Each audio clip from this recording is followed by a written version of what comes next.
It's time for Northwest Georgia Sports Live on Talk Radio WLAQ AM 1410 and the new 96.9 FM. Here's your hosts, Matt Davis and Ian Griffin.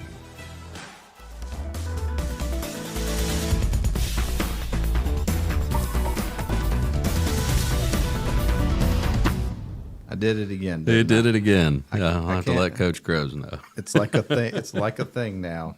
They've kind of been teasing me a little bit, Coach Groves and Ian, that when we've got the bumper music going, I can't help but move to the groove. Matt loves it. Yeah, he loves it.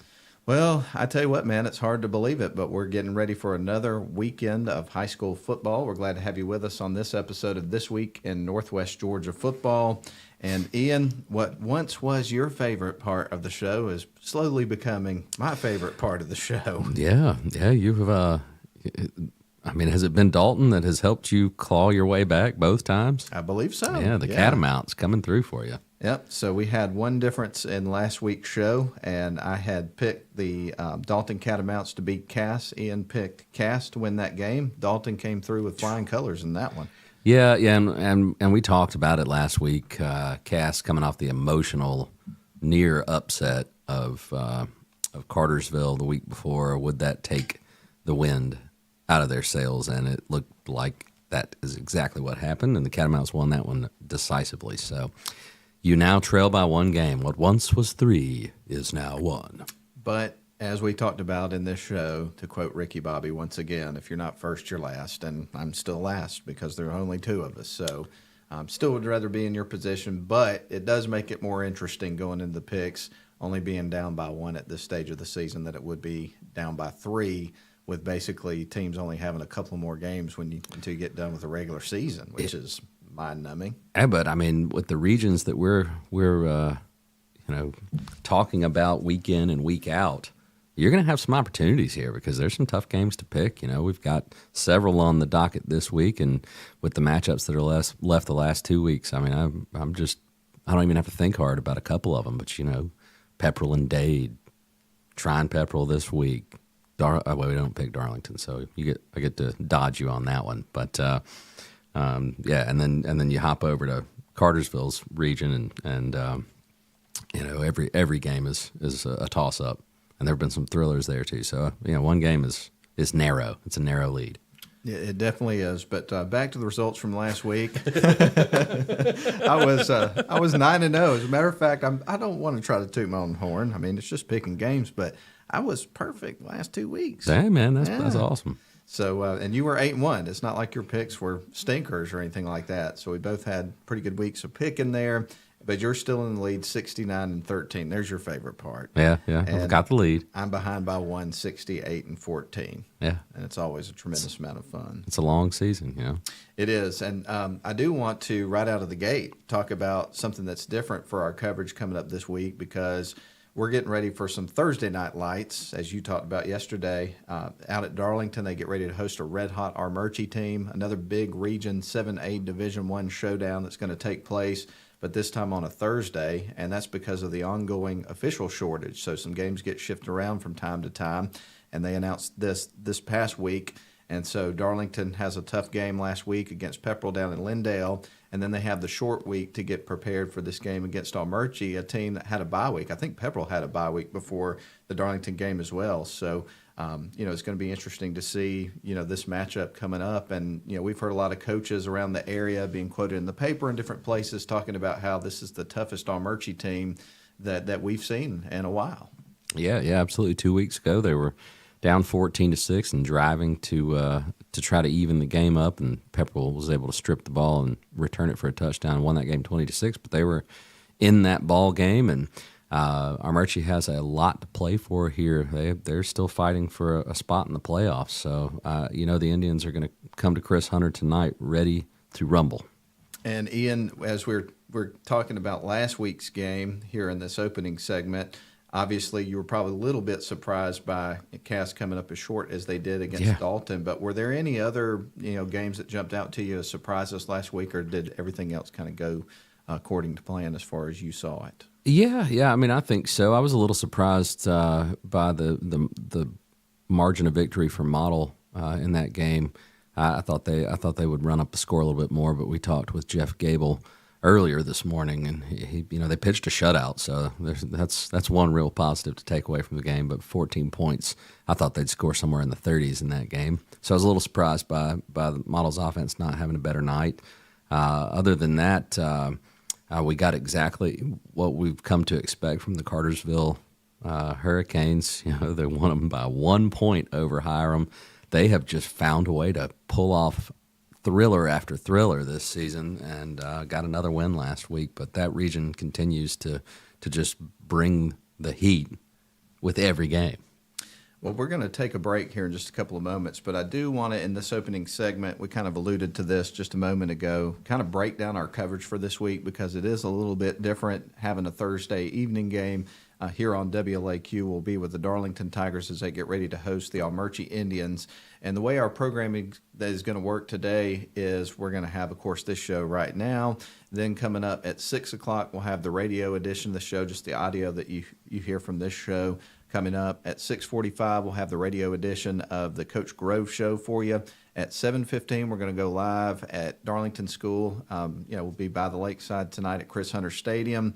And we'll go live at 7:15 with the Tiger Tailgate Show. Then at 7:30, Toe Meets Leather between the Armurchie Indians facing the Darlington Tigers at home, and that'll be really exciting. So everything's just kind of bumped up. The only thing that will remain the same this week in terms of our coverage is we're going to keep the scoreboard show on Friday night, because if we had it tonight, they'd only have one game to talk about. All the other games are coming up tomorrow. And you and I are going to have to check ourselves throughout the broadcast tonight to not remind people to stay tuned for that scoreboard show, because there won't be one when we're done with the game tonight, and we won't have any scores to report throughout the game either. So, I'm working on my side conversations for the game tonight. Well, what are we going to talk about, Matt? One of the things that we can talk about, we've already kind of talked about a little bit on this show, is Region 7A Division I and how things could potentially shake out as you go through the last couple of weeks of the season. Because when you look at this region from top to bottom, and we talked about this a little bit last night on the Coach Grove Show, this region is really strong this year. I know there's a couple of teams that are kind of having rebuilding years, but you've got an uptick for most teams in this region, and it's been super competitive, which is really fun from a spectator standpoint. Yeah, last week's loss for Darlington Pepperell.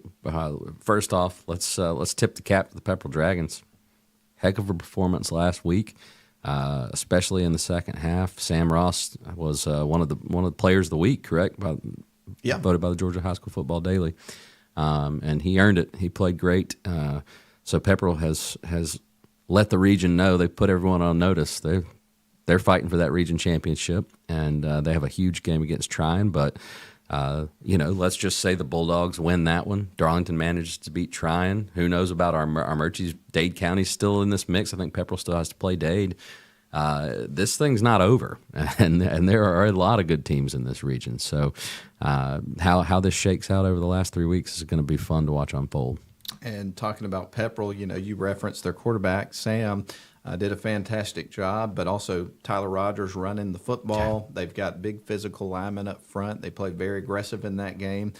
We both talked about Eric Jensen, their tight end in that game. He made some big plays on both sides of the ball. So they got some really nice pieces on this team. And they're one of those teams, and we talked about this last week going into the game, they've gotten better every week. Yeah. And we were just wondering what kind of a factor that team would end up being if they kept this improvement. And I think we got part of the answer yesterday. Now, with that said, they've still got some big tests coming up. Yeah. So, this region is anything but sealed. A lot of things could transpire over the next few weeks, and we'll be, obviously keeping a close eye on that.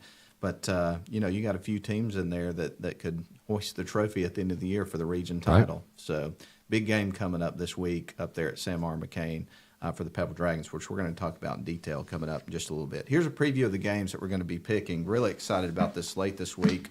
We're going to start with 7A Division I. We'll talk about the Almerchi Indians playing at Darlington and Thursday night football. You've got Chattooga going up over to Dade County. You got Pepperell Dragons heading up to Tryon. That'll be a Friday night game for you. Then we'll switch to 7AA, talk about the Model Blue Devils, and a trek up there to North Murray to face the Mountaineers. Great backdrop for a game. You got Fort Mountain over there. It's just beautiful. That'll be a great setting for a game. You got Rockmart going to Gordon Central. And then we'll move to 7-4A, talk about Sonoraville Phoenix going down to Polk County to play Cedartown. We'll move into 7-5A. We probably talk about that region as much as any. Calhoun Yellow Jackets are going to Dalton. Cartersville's going to Woodland. And Cass is going to face the Hiram Hornets.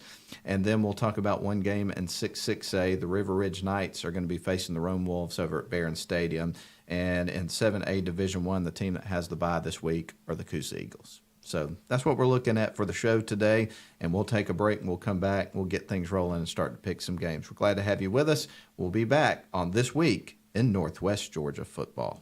Shop for your next car, truck, or SUV at Riverside Auto Group. Check out riversideautogroup.com today to browse their selection or visit with them in person at Riverside Chevrolet Buick GMC in Rome, Riverside Toyota in Rome, and the all-new Riverside Buick GMC Cadillac in Cartersville. Locally owned and operated by the Welburn family since 1974. That's Riverside Auto Group. Visit riversideautogroup.com. Here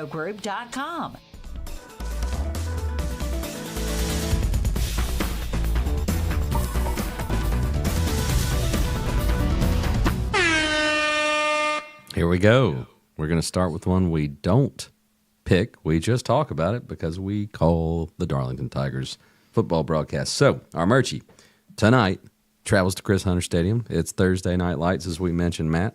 And the Indians are coming off a bye week after a tough loss to Pepperell 2 weeks ago. The Tigers also coming off a loss to those same Dragons.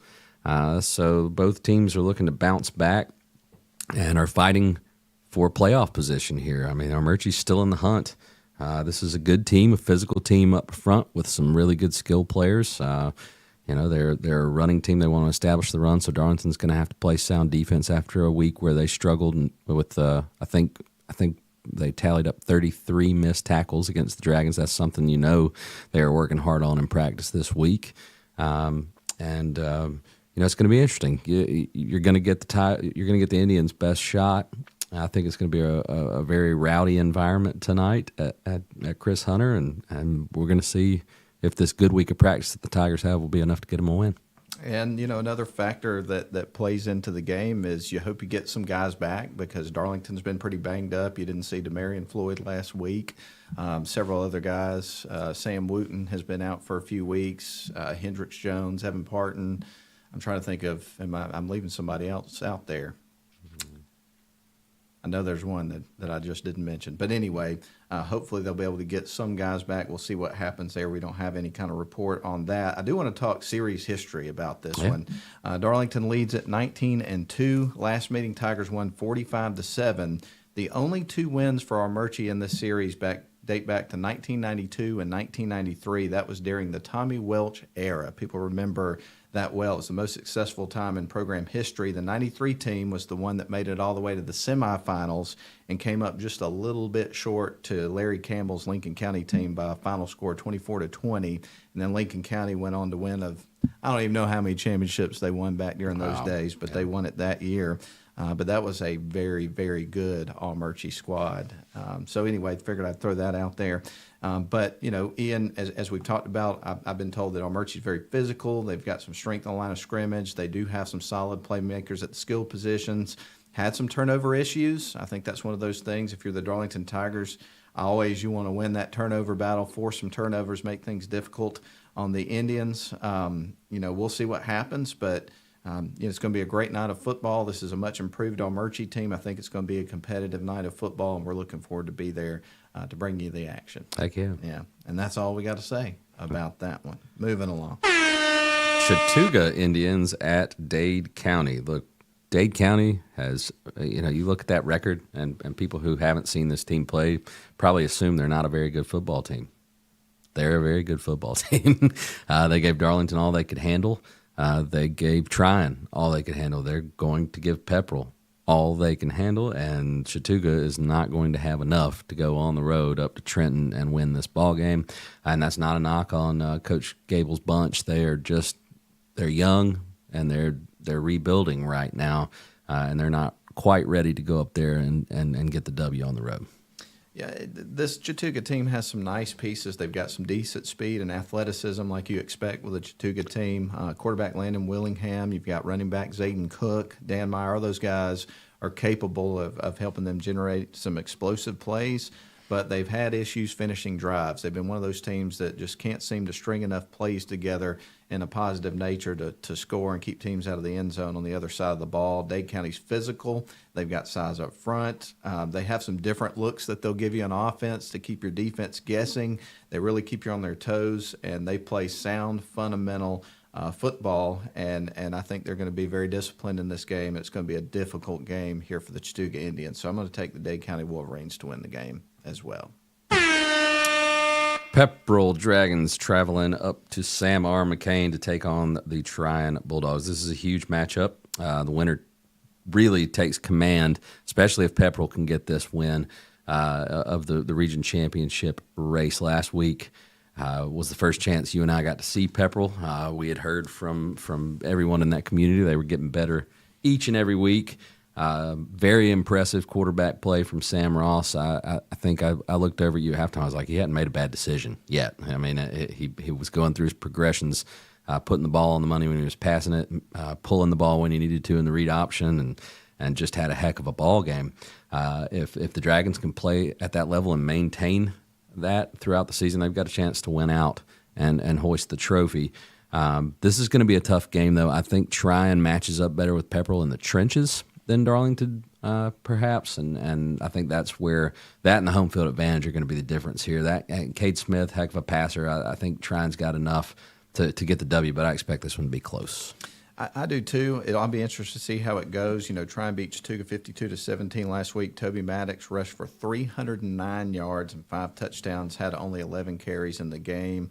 They had 422 yards on the ground, but they can throw the ball as well. And that's one of the things that makes this team so dangerous is you've got to account for a lot when you're playing them on the defensive side of the ball. Plus, they're a very disciplined team. You mentioned the physicality for them in the trenches. I think they'll match up well against Pepperell in that situation. They get this game at home, and so I think that Tryon wins this game. But after what we've seen from the improvement from Pepperell, if they bring their A game, and, they play mistake-free football, don't turn the ball over, keep their nose to the grindstone, play with the same kind of intensity that we saw them play Darlington with this past week, they will have a shot in this game, and any result won't surprise me. But at the end of the day, I think the Tryon Bulldogs are ranked number 3 in the state and in that particular classification for a reason.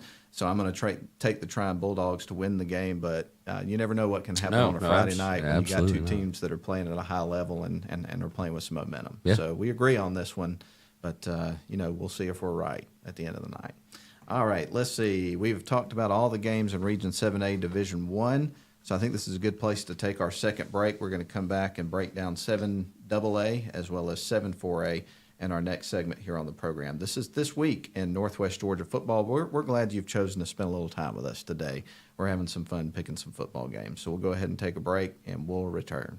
Shop for your next car, truck, or SUV at Riverside Auto Group. Check out riversideautogroup.com today to browse their selection or visit with them in person at Riverside Chevrolet Buick GMC in Rome, Riverside Toyota in Rome, and the all-new Riverside Buick GMC Cadillac in Cartersville. Locally owned and operated by the Welburn family since 1974. That's Riverside Auto Group. Visit riversideautogroup.com.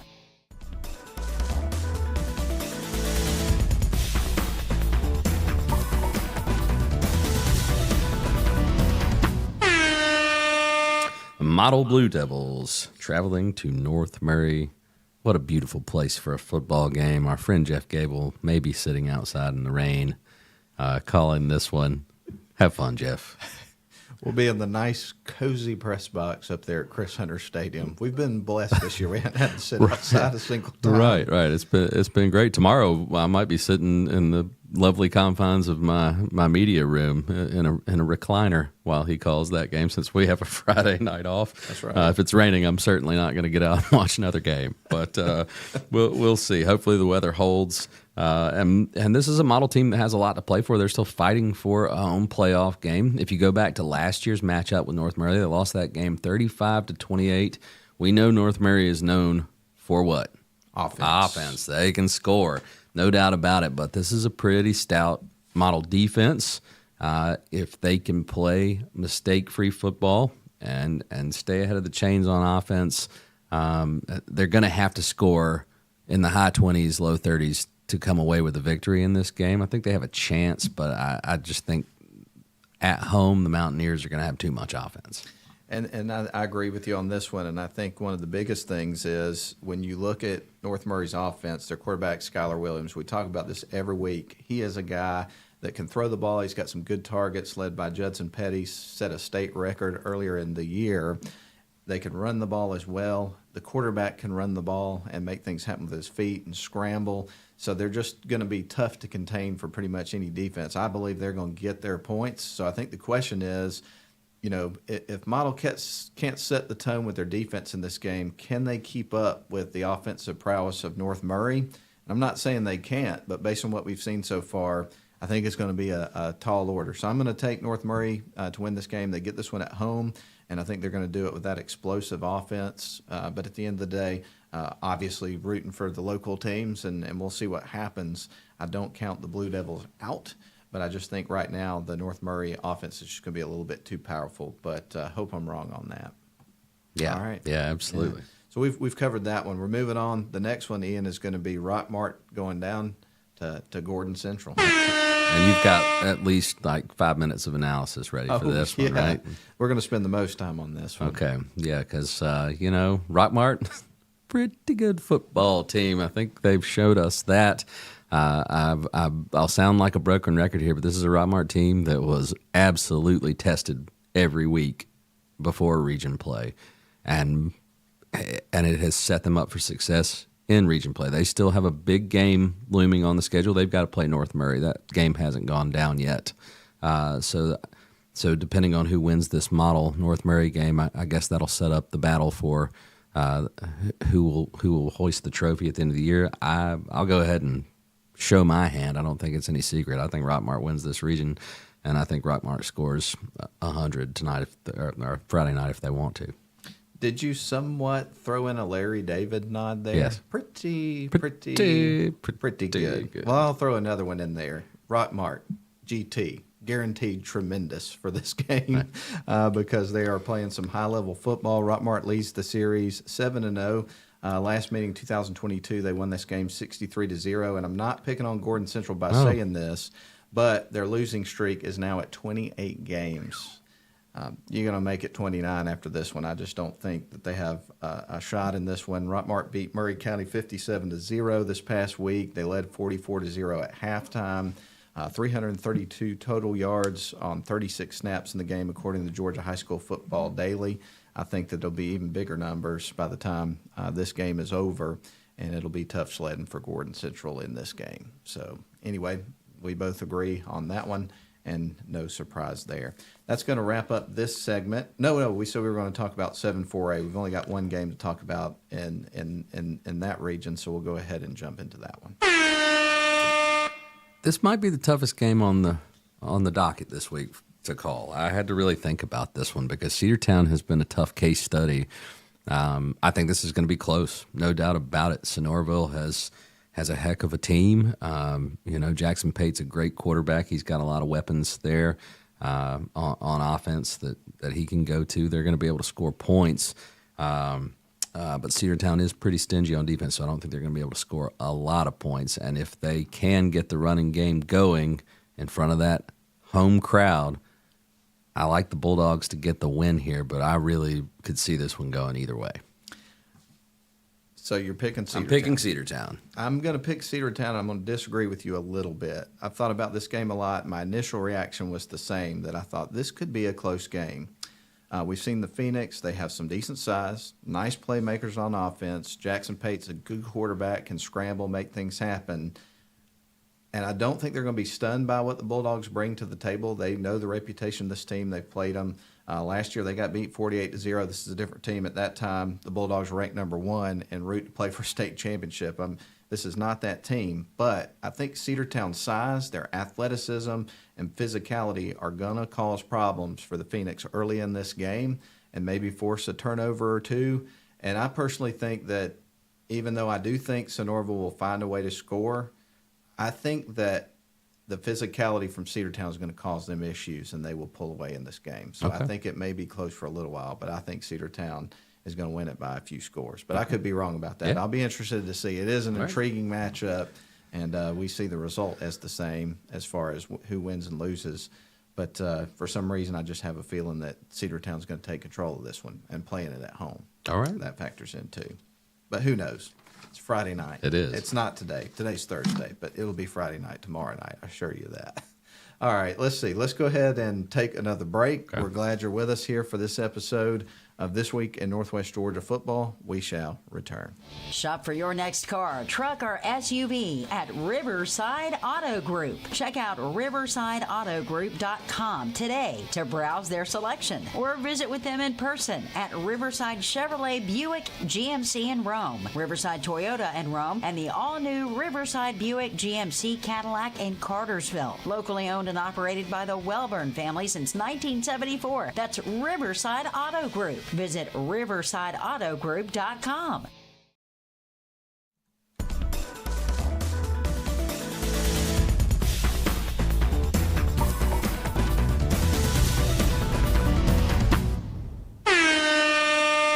Here we go.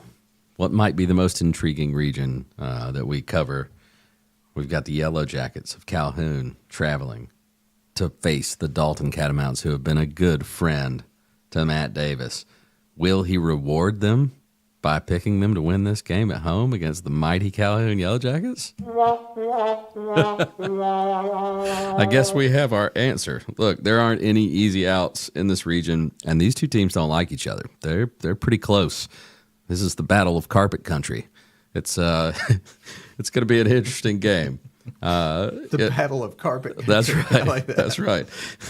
So, I don't know what it is about these teams with Yellow Jackets for mascots, but they play brutal schedules. So Calhoun is as battle tested as any team in the state.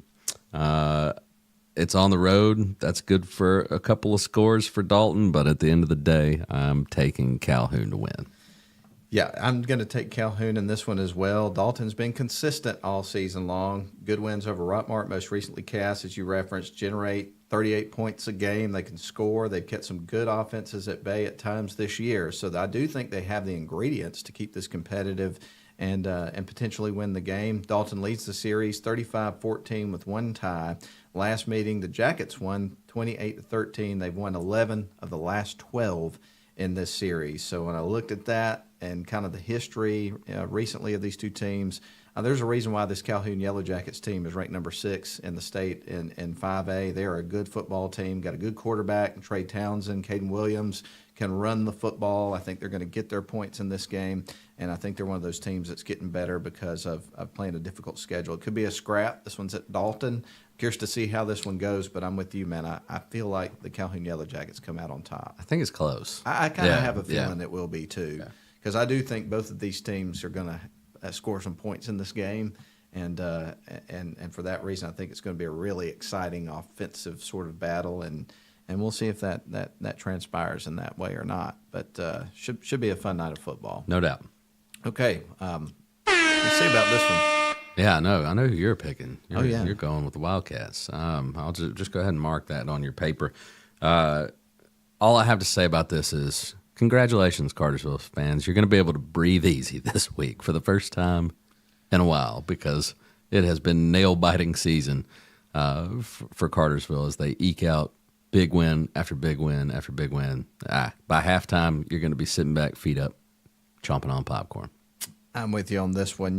Woodland does have some solid players, but I just don't think they have enough horses to keep this game interesting. They may make a few plays to give some excitement to the home crowd here and there throughout the game, but they won't be able to string enough together to get enough points to keep up with Cartersville. And let's face it, Cartersville, I know that when you talk to people about this Woodland team that have seen them play in, they talk about the quarterback and really that being their offense. Yeah.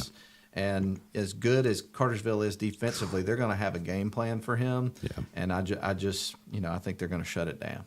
So we both picked the Cartersville Canes in this one, and that is not a shocker to anyone. Well, if Woodland scores early and gets a lead, Cartersville will have them right where they want them, because they just keep coming back, man. It's ridiculous. Do. It's crazy how many close games they've won this year. Yeah, pretty awesome. So the Cass, Colonels, Hiram Hornets, big game. And Hiram has had a heck of a season, lost a heartbreaker last week to Cartersville, so these two teams have something in common. Tough losses to the Hurricanes. Both still in the playoff hunt, but I just feel like that Cartersville loss may have broken the backs of this Cass team. Very talented team, lots of good playmakers. I know Coach Gates will rally the troops, and I won't be surprised if they keep this one close. But with it being on the road and Hiram being so explosive on offense, I've got to go with the Hornets at home. Yeah, I agree with you on this one, man. I think the depth, particularly in the running game for this Hiram team, they had a couple of guys that were over 100 yards rushing this past week, and I think that's going to be a big factor. I think that Cass is going to struggle with that. I do think Cass will make some plays. They've got some, really flashy, big-time prospect playmakers that we talk about every week. You talk about Sokovie White. Every time you mention Cass, his name is going to come up. So I do think they're going to make a few plays in this game, but at the end of the day, there's just too much depth on this Hiram team, and I think they're going to get this one at home to move their record to 7-2 and even up their region record at 2-2. So we agree on that one, and that's going to wrap up our conversation about Region 7-5A, which, you just about put that region up against any in the state in any classification from top to bottom. There's some good football teams being played in that region. It's exciting. So with that said, we've got one more game to talk about, and I seriously doubt we're going to have a whole lot of things to say about this one. We're going to see this one the same way and pretty much the way that everybody views it, but we will spend a little bit of time on it. Yeah. Let's talk about the Rome Wolves. It looks like they are poised to win yet another region championship. They do have a big game. I always mess up Creekview and Creekside. I think Creekview. I think it's Creekview. Creekview is left. That's a big game on the road for the Wolves next week. A must-win if they are going to win the region, but they have been dominant since they got into region play. That loss to Carrollton was a tough one, but they have performed at a high level week in, week out. It's going to be a lot of fun tonight at Barron Stadium, or Friday night at Barron Stadium. If it's not raining, I may make the trip. We'll see. I'd like to see my alma mater play this year. I haven't done that yet, but I think Rome wins this one. You can name the score. River Ridge, not a very good team this year. Yeah, and this Rome team keeps getting better and better every week. I think the biggest challenge for Rome is when you look at the region, and this has been something they've had to deal with the last couple of years. You always hear the phrase, iron sharpens iron, and they just burn through this region schedule, and you wonder what kind of effect that has trying to keep your team, sharp and all that sort of stuff as you get ready for the playoffs. Does that factor in? What do you think about that? I mean, as a coach, you do everything you can to avoid that factor. You can't help who is in your region. That's not something you get to decide. So you play the teams that the GHSA puts in front of you when it comes to region play, and they've handled their business. But this region is not where it was 2 years ago. I mean, I know there's realignment, but Rome was playing in a really tough region there for a while, and I do think that helps you when it comes to playoff time. Now, Rome didn't shy away from competition in non-region play. They played some really, really tough teams. So you take the lessons learned there and hope that that'll get you ready to roll in the playoffs. Rome made a deep run to the semifinals last year before losing to Langston Hughes, and I think with the experience they have, that will help carry them through those early rounds of the playoffs as they start to make another run at a championship. And I know, when you look at the only blemish on their schedule, you referenced the Carrollton game. It's one of those situations where, the score got a little bit lopsided, but that doesn't tell the whole story of that game, because I had a look at the stat sheet, and Rome was moving the ball against Carrollton and, could have had a shot to win that game if a few things go a little bit different and the ball bounces their way here and there. So with that said, I think that Rome on both sides of the ball, whether it's offense, defense, special teams, I think they've got the package that can compete with any team in the state. Yeah, there's no doubt about it. And then there's some good programs that they'll have to go through to make another run at a state championship. But I expect this team to make a deep run in the playoffs. I think everybody does. John Reed has raised the bar there during his tenure, and I won't be surprised if they're right back in the thick of it at the end of this season. I'm with you. So we both pick Rome in this game. Rome currently sits at number 7 in classification 6A. Well, that's all of our picks for today. We'll take another quick break, and we'll come back and have a final segment where we may talk some college. You want to talk Falcons? I don't know. Who knows? Who knows? We'll talk about a few things. We'll talk about some stuff and some things coming up next on the final segment of This Week in Northwest Georgia Football.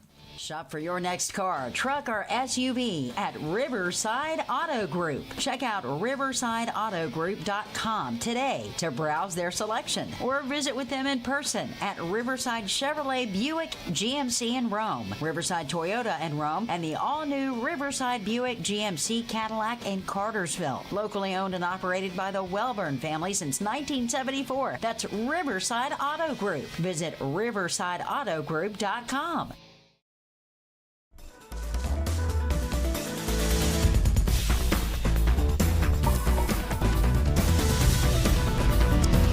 That's the last segment. I figured I'd just. You cut loose on that one. I did. Man. Yeah. I got a little crazy, but anyway. Well, we have got one more segment of the show. Maybe dip into a little bit of college football, because there are some intriguing matchups that are coming up this weekend. We had a lot of fun on our morning show this morning, picking those games, and we had a few differences, and we'll see how all that shakes out. But are there any matchups? I know you're a Florida fan, so. Have a bye week ahead of the Georgia-Florida game coming up next week. Florida-Georgia. Down there in Jacksonville. But what games do you have your eye on the most coming up this weekend? I'm going to watch South Carolina and Missouri play. But the Tigers have been the surprise team for me this year. They were not a good football team last year. And sometimes you see a play calling head coach give up his play calling, and it comes back to bite him. But Eli Drinkwitz, who was hired because of his offensive mind, hired an offensive coordinator, brought somebody else in, and it has changed this Tigers team. They're playing good defense, and they're moving the ball. So we'll see if they can sustain their success and win a home game against South Carolina. I'm excited about that one. I'm real excited about Penn State and Ohio State. Those are two excellent defenses. I don't think that's going to be a high-scoring game. I think low 20s, and somebody's going to force a turnover that decides that game. I do not see that game getting sideways, so I'm super excited about that one. What else do we have on the list? Tennessee, Alabama will be one that I'll have to watch. That's a big game on the national landscape. Alabama keeps gutting out wins ever since that loss to Texas early in the season. I'm excited for that one. Ole Miss at Auburn will be fun too. One of the things I do want to mention, being a Jacksonville State alum, is how about those Gamecocks, man? Won 6 games already this season, so I know that they've just made the transition to FBS and playing in Conference USA, so technically they wouldn't be bowl eligible because of the probationary rule or whatever it's called.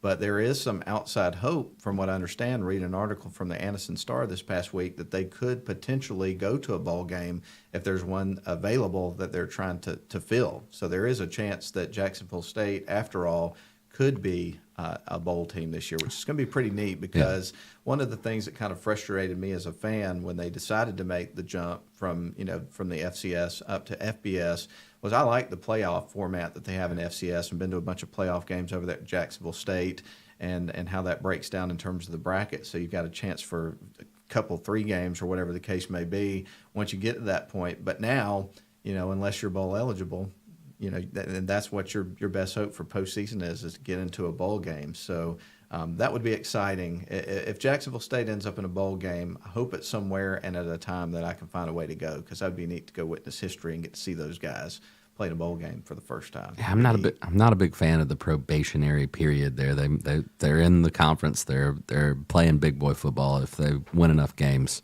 What's the thought behind that? It doesn't make sense to me because you've moved up. It's not like you've moved down or that situation. So why do they have that in place? Yeah, I don't know.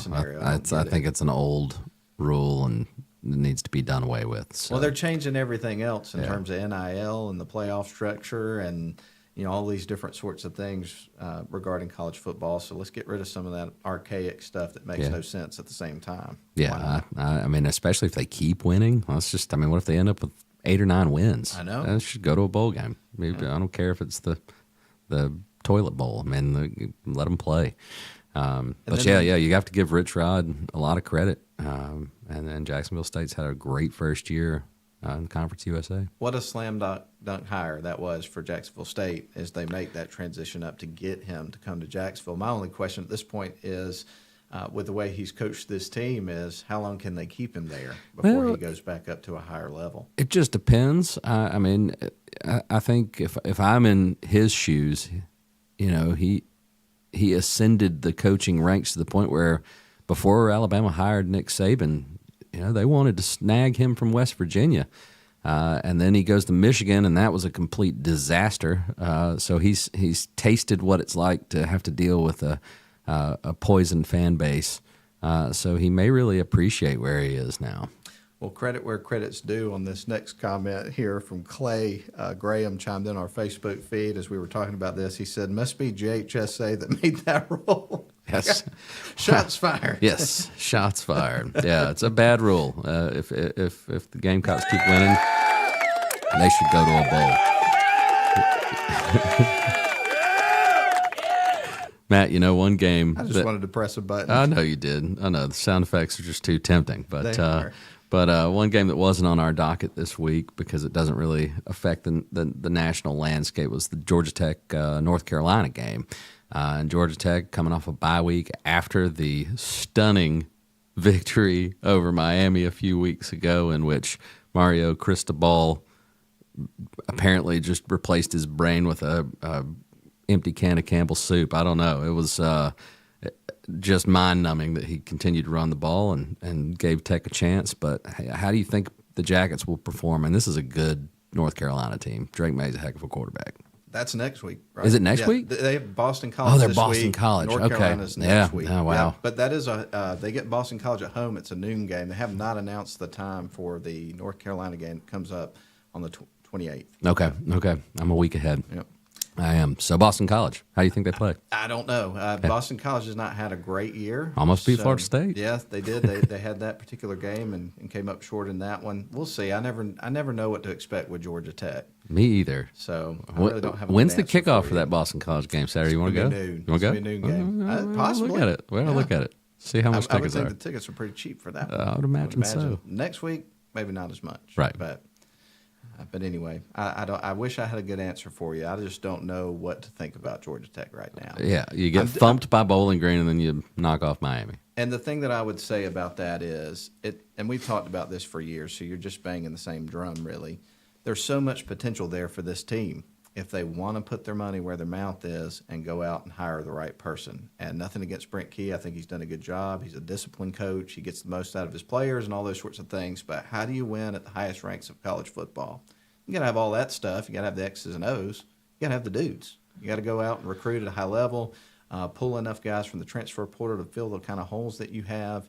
And I just don't think that this Georgia Tech roster is being built currently to win at the highest level at this point. Maybe I'm wrong. We'll see. I like Brent Key's grit. I mean, you look at the guy at Duke. I'm going to forget his name, but look at what he's done at Duke. I mean, that is a hard-nosed football team. He's got there. Brent Key's kind of cut from the same cloth.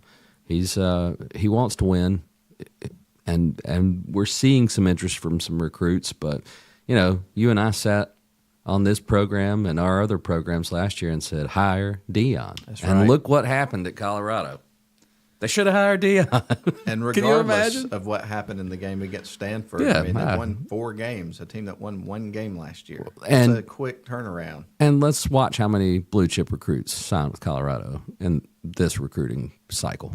He's going to rake in the talent. Watch out. He's not wrong. I love the fact that Dan Lanning was so fired up and irritated with all the attention Colorado's got. I love that. Love it. But Deion wasn't wrong. No. Better beat me now, because that man will haul in the talent. Boulder is going to be stacked like Georgia and Alabama. Give him a few years. He'll have the talent. Keeping receipts. Yeah. Cash them in at some point. He will. Yeah. Bank on it.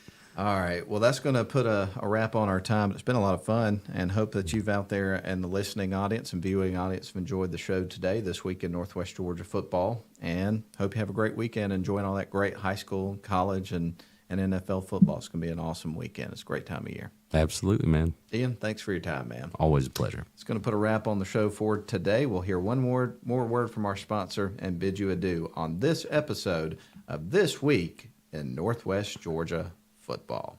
Shop for your next car, truck, or SUV at Riverside Auto Group. Check out riversideautogroup.com today to browse their selection, or visit with them in person at Riverside Chevrolet Buick GMC in Rome, Riverside Toyota in Rome, and the all-new Riverside Buick GMC Cadillac in Cartersville. Locally owned and operated by the Welburn family since 1974. That's Riverside Auto Group. Visit riversideautogroup.com.